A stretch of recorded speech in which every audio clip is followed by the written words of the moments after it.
It is wonderful to have you all in worship this morning. I'm so happy to see you. And this is the second Sunday after Epiphany, but it's really the third Sunday after Epiphany. But we're doing the worship service from last week. So, just to save the paper, because we had all those bulletins printed and everything ready. And so that's what we're going to be doing today. And please note the announcements that are in the bulletin. First one is we have annual meeting right after worship today. And so I'm going to offer a blessing at the benediction to bless our food. And you can go right downstairs, and we're going to start eating right away. And if you are a member of this church, you are encouraged to come. You have voice and vote. If you are not a member of this church, you're encouraged to come and be part of it. And you have voice but no vote. So you are encouraged to come and participate in our annual meeting. And we do business and we have fun. And we just have a time of potluck and fellowship with each other. And think about all the good things that have happened in this past year. Please note the other announcements.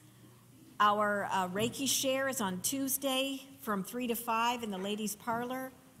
Our Growing Through Grief continues to meet at 2:30 on Thursday. The Super Bowl Chili fundraiser is next Sunday. And please note the other announcements that are in the bulletin. If you have announcements to add, come to the microphone and do that right now. And I would remind you, if you have a joy or concern, write it on a slip of paper and put it in the basket that comes in the hymn after the sermon, and we'll include your joys and concerns in our time of community prayer. Okay, go for it. Announcements. Sorry. Publicity. Good morning, everybody.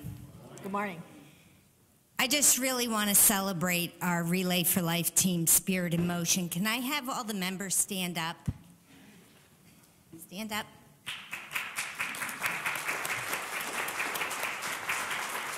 Now, can you stand up if you've been a member before, too?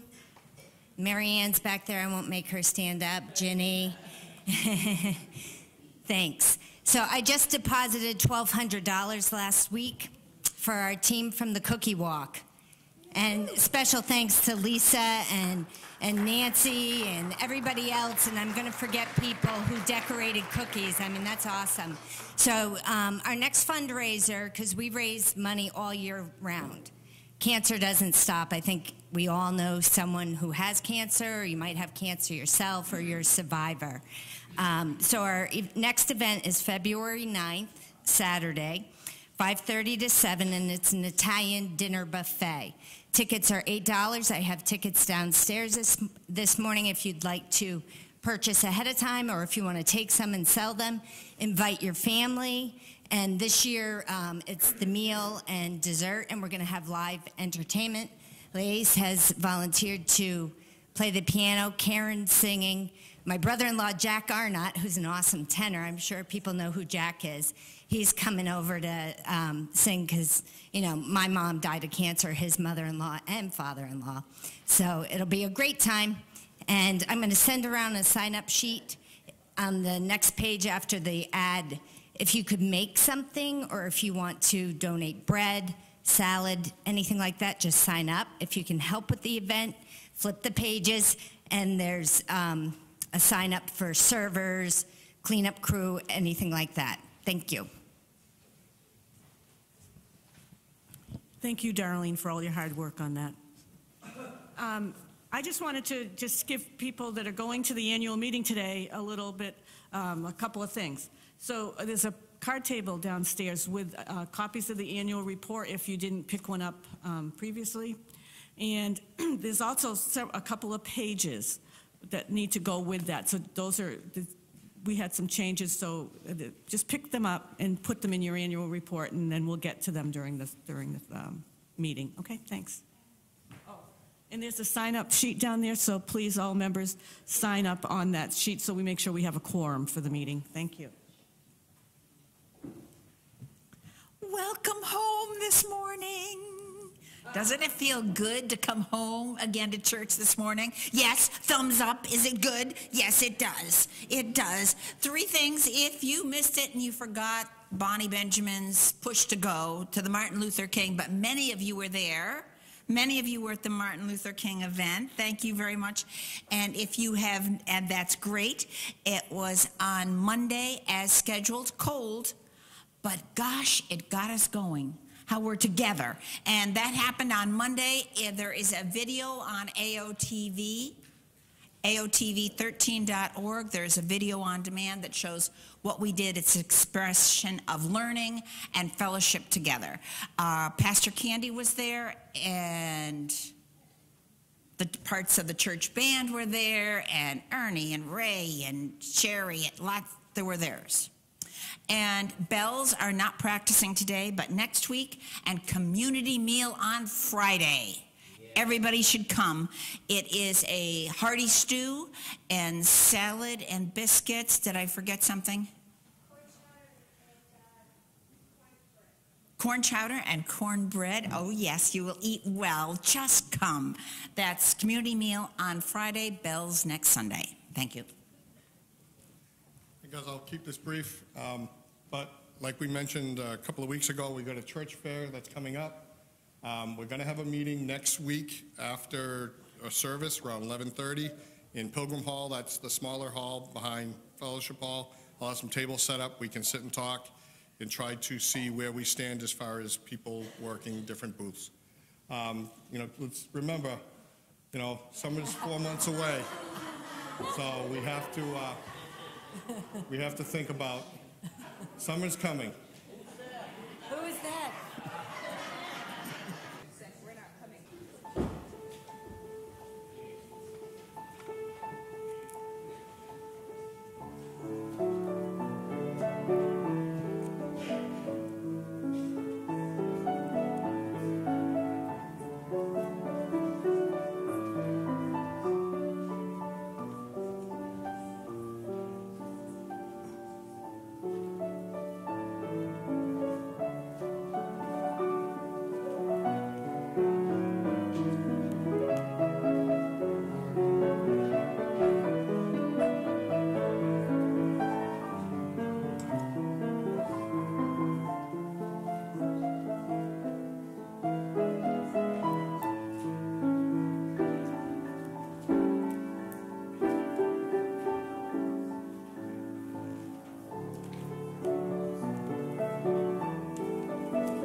Let us join together in our hymn of praise in the red hymnal, Love Divine, All Loves Excelling, number 228.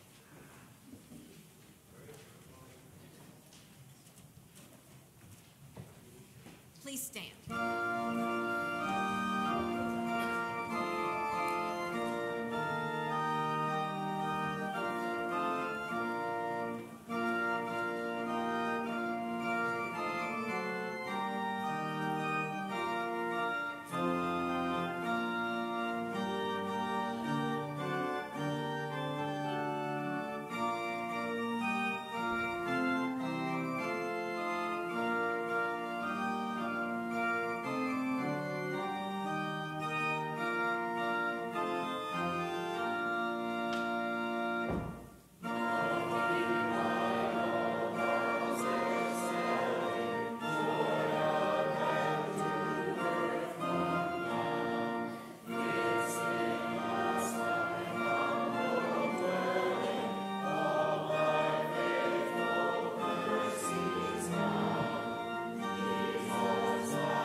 You may be seated.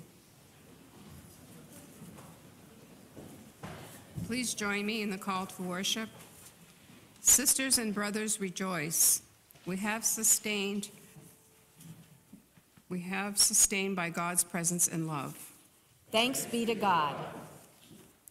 As we give thanks for brothers and sisters who have lived in faith, as we struggle for justice, God struggles with us. as we strive for peace, God strives with us. as we work to build the beloved community, God works with us. as we offer our gifts to all, God blesses us. sisters and brothers, rejoice. Sustained by God's presence and love, we worship God. Can you join me in the prayer of invocation? O God, all. You may be seated. Please join me in hearing the holy word. The first reading is from Zechariah, verse 9, 12. It's on page 824 in your Pew Bible. Return to your stronghold, O prisoners of hope. Today I declare that I will restore you to double. The next reading is from Matthew 25, 31 to 40. It's on page 861 in your Pew Bible. When the Son of Man comes in his glory and all the angels with him, then he will sit on the throne of his glory. All the nations will be gathered before him, and he will separate people from one another as shepherd separates the sheep from the goats. And he will put the sheep at his right hand and the goats at the left. Then the king will say to those at his right hand, "Come, you that are blessed by my Father, inherit the kingdom prepared for you from the foundation of the world.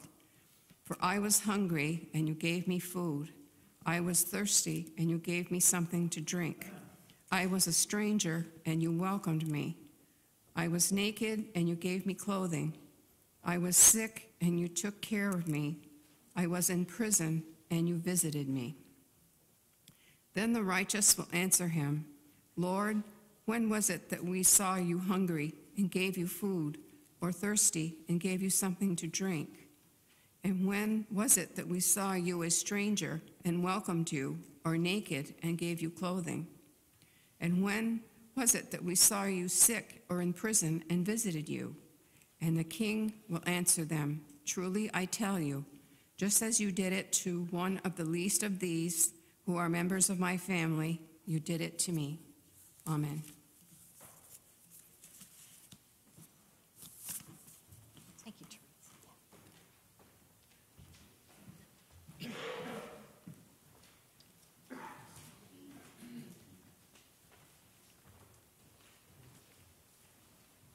A devastated-looking man knocked on the door of a woman in the community who was known for her generous charitable giving. And he said, "There's a problem and we really need your help." And the woman said, "What is it?" And he said, "One of your neighbors, a man down the street, lost his job and he hasn't been able to find work for a while, and his wife is too ill to work, and they're about to be thrown out into the cold unless somebody can pay their rent." And she said, "Oh, that's terrible. Of course I'll help." And she said, "And who are you?" And he said, "Well, I'm their landlord."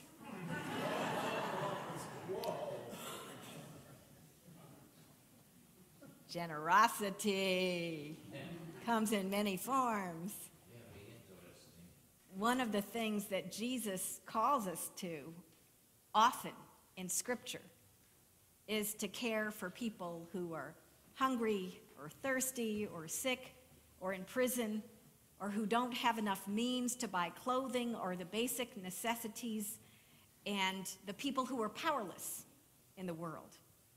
And what he says is that in reaching out and helping these people who are powerless, we experience Christ in and around and among us. And he's even more explicit. If we ignore people who are hungry or thirsty or without the means for clothing or housing or friendless or in prison, then we are turning our back on Jesus. That's what he says. We're turning our back on Christ. I was hungry and you gave me food. I was thirsty and you gave me drink. I was a stranger and you welcomed me. I was naked and you clothed me. I was sick and you took care of me. I was in prison and you visited me. And they said, I don't remember seeing you doing all these things, Jesus. When did we not give you things that you needed? And he says, when you did it to the least of these, you did it to me. So it's an incredible statement about how to experience the power of Christ, the very presence of Jesus in our lives. It's to care for the people who need our help. And there's some pretty grim statistics about poverty in our country. 52% of U.S. children under the age of 18 are poor or low income by the most recent census supplemental poverty measure and the poverty threshold. 33% are white or Anglo, 60% are black, 65% Latino, and 41% Asian are poor or low income.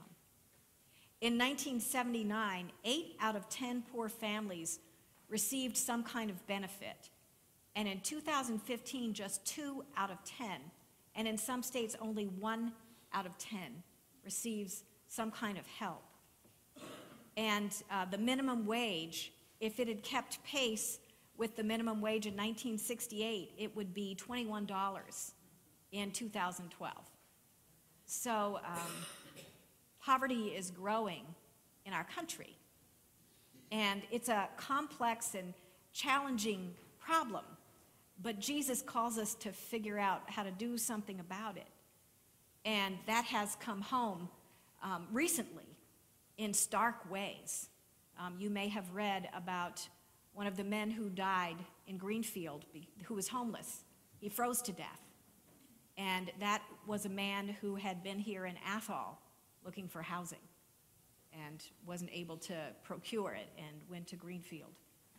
And just yesterday, I was at the drop-in center that my nonprofit organization runs for veterans, and we have different resources for veterans. And one young man came in off the street, and I thought I recognized him. And we asked people to register so we have their contact information. And he wrote his name down, and I realized he'd gone to nursery school with my daughter many, many years ago. And he wrote his phone number down, and I said, oh, where do you live? And he said, I don't really have a home. I go from place to place. And I said, you know, what can we do for you? We had a veterans agent there that could have helped him, and he didn't want to talk to anyone. He stood and visited with us. He ate the food that we had. We were offering free massages, so he took advantage and got a massage, which is great. I was happy about that. I got one too, which is, yeah, that was good.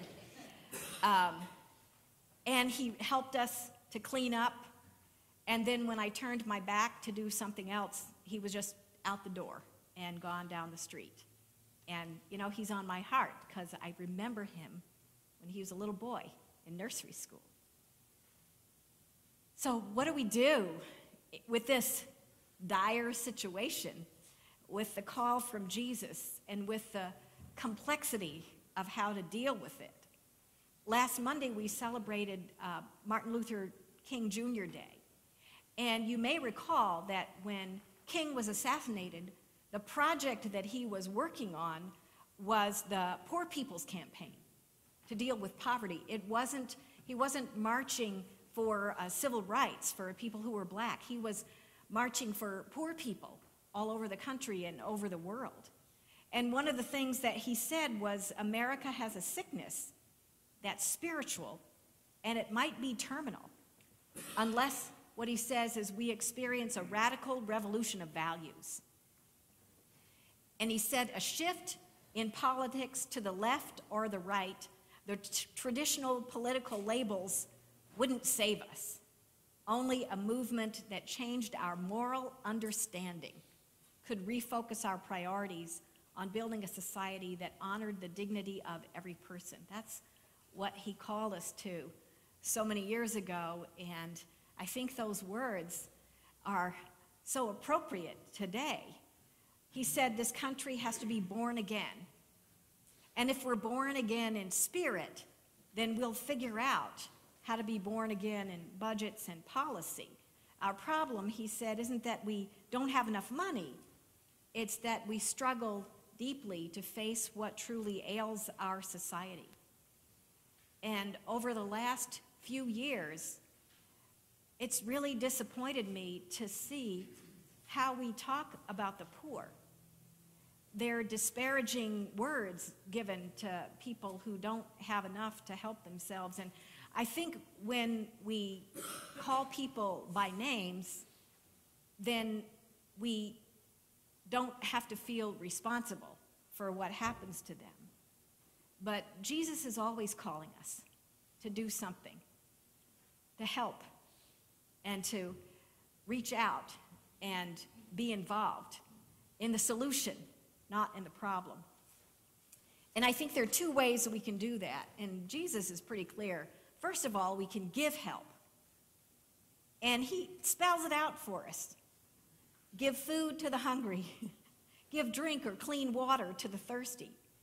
Give clothing or whatever basic needs they have to the naked.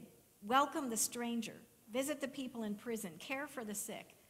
It's not rocket science. That's what Jesus says. It's pretty easy to know what to do there. And yet, we've discovered that just providing the necessities isn't really enough. It doesn't solve the problem. And so we have to figure out how to lift people out of poverty and unemployment and homelessness. And we could read 3 dissertations on that, but this isn't that kind of thing. It's a sermon, a short sermon, that'll go on for a few more minutes, but yeah. But one of the most important things is education, providing high-quality education for everyone. Something has really shifted in this country. I can remember when I was a teenager, almost everybody went to public school except for the most wealthy ones. And when my kids went to college, I was so surprised how few people of their peers had also gone to public school as they had. Quality education for everyone is so essential to be lifted out of poverty. I remember a young man who was a playmate of my son's when they were very young, and as they were in middle school. When they were in high school, they drifted apart a little, and he was a special needs child, and his mother was a single mother living in poverty. His dad hadn't been in the picture for a while, and she was a much older single mother. And I remember at one point talking to Bruce and his sister, who was sitting there, and saying, "Oh, I'm really worried about this child because I know his mother is not going to live long enough to take care of him, and what can we do to help him make his way?" And she said, "Well, does he want to go to a vocational school?" And I said, "Yes, but he can't afford it." And she said, "Well, I'll co-sign a loan for him," which she did, and she eventually paid the whole thing for him. And he went to school to learn how to be a chef. And there were other people who helped along the way. His mother had gotten him a big brother from the Big Brother and Big Sister program. He had been able to get into a special vocational school for high school. He had other people who had encouraged him along the way. He graduated from his chef school, and he got a great job, and he worked at the job for a little while, and then he got laid off because the restaurant had to cut staff. And he got so depressed when he laid off, he couldn't bring himself to look for another job, and so eventually he had to go back and live with his mother. He couldn't pay for his school loans anymore, so my sister-in-law took them over, and he wouldn't even come out of his room. He was so sad, and different people would come and talk to him and knock on the door, and he wouldn't come out of his room, and he'd get up in the middle of the night and go down and eat and come back up. And it seemed like so much had been invested in him, and he was just stuck in this place. But eventually, partly because his mom shut off his TV and his internet access, He came out of his room. You know, sometimes you just have to lay down the law. Come on, you got to do something. I think they call that tough love. Yes, sometimes you got to have tough love. And he eventually got some help, and he's living on his own in Amherst, and he is a very happy young man, able to live independently, and now he goes and he helps his mother. And it's just a story of one child, you know, who may have been a lost child, but because of so many people around him helping him, he was able to live and continue to live a good life. So when we're called to help, part of what we need to do is offer specific, active assistance. And to know that doing it just one time isn't enough. You know, we may have to offer it over and over again. But William Barber, who's a pastor and an anti-poverty activist, said, just offering help isn't enough. And just offering education, just offering support, just helping get people back on their feet, that isn't enough.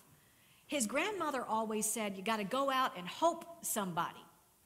And William Barber said that he thought that his grandmother was just mispronouncing help. But what she was doing was kind of inventing a new way to use the word hope. Because he said what he realized is, if people don't have hope, then whatever help you offer doesn't take them very far. Because if you feel like that whatever you do, that you're never going to get out of this imprisonment of poverty or hunger or addiction or depression or whatever it is, whatever kind of prison you're stuck in, if you believe that whatever anybody does for you to help you or whatever you do for yourself is not going to do any good because you're always going to be stuck in that prison of whatever it is, then you'll never, ever be able to open the doors of that jail and be free. But if you have hope, you know, if you have some kind of vision of what you could be or what you could do, or what a little bit of effort here can do for you as you make a change in your life. If you have hope, then it empowers you. It gives you a sense that those little bitty efforts do make a difference. That one action that you're going to take is taking you somewhere and instead of leaving you stuck somewhere. There's a young woman named Destiny Carter, and she lives in Detroit, and she was homeless as a high school student because her mother struggled with addiction, and her mother was involved with an abusive man and didn't pay any attention to Destiny, and Destiny coped by lying and covering up her shame at being homeless. And by freshman year, it was the lowest point in her life. She started smoking weed, using drugs, and ditching school, and she became very depressed. And she said, I went to class one day, and a teacher said, why are you even coming to school? You're going to fail. What's the point? A teacher said this to her. And she never went back. She never went back to school after that. And she started to live on the street, and one day she tried to take her own life and ended up in the hospital. And that's where things started to turn around.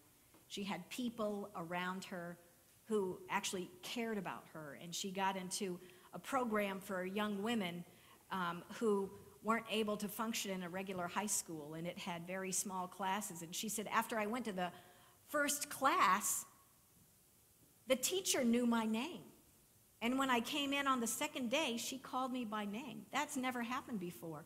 Most of the time, I'd sat through the whole year, and they didn't quite remember who I was. Yeah, I see some teachers in the congregation that are like, what kind of school is that, where those teachers don't care enough about their students to know their name? And she said it really turned her life around because she talked specifically about hope. That when you're homeless, the people around you make you feel like you can't do it. They make you feel like no matter if you try really hard, that you're never going to get out of this trap of poverty. And Destiny feels like she's finally broken away from that. And she says, I want to be a teacher now because I love learning and I love my teachers that I have. And she's focusing on that ambition for herself. And she dreams of going to community college, and she's already started to save money for that. And now she goes around to different high schools and tells her story to give other kids that are about to fall off the edge of the world some hope. Hope. That's the real power of what we can offer to each other. Hope and help. The scripture tells us if there are brothers or sisters who need clothes and don't have enough to eat, what good is there in saying to them, God bless you and keep warm, if you don't give them the necessities of life? That's from James. Isaiah says, learn to do right, see that justice is done, help those who are oppressed, give orphan their rights, defend the widows. And then in Luke, we're told that the Spirit of the Lord is upon me, because God has chosen me to bring good news to the poor, sent me to proclaim liberty to the captives, recovery of sight to the blind, to set free the oppressed, and announce the time has come when the Lord will save all the people. So if you are in a prison of sorrow or of addiction or of poverty or whatever it is that keeps those bars around you, I pray that you will receive hope and help. And we are all called by Christ to burn with a passion, to bring food to the hungry and clothing to the naked and drink to the thirsty and welcome to the strangers and visits to the sick and good news to the ones who are imprisoned. For when we do these things, we stand in the very presence of Christ. And that's the point of the whole thing. Amen.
Justice, mercy, truth, and peace. Call into a sacred space. We seek God's face. Take my hand, brother. Take my hand, sister. We will stand together into shalom. Offering all our treasure, gathering in the riches. We will stand together.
a light.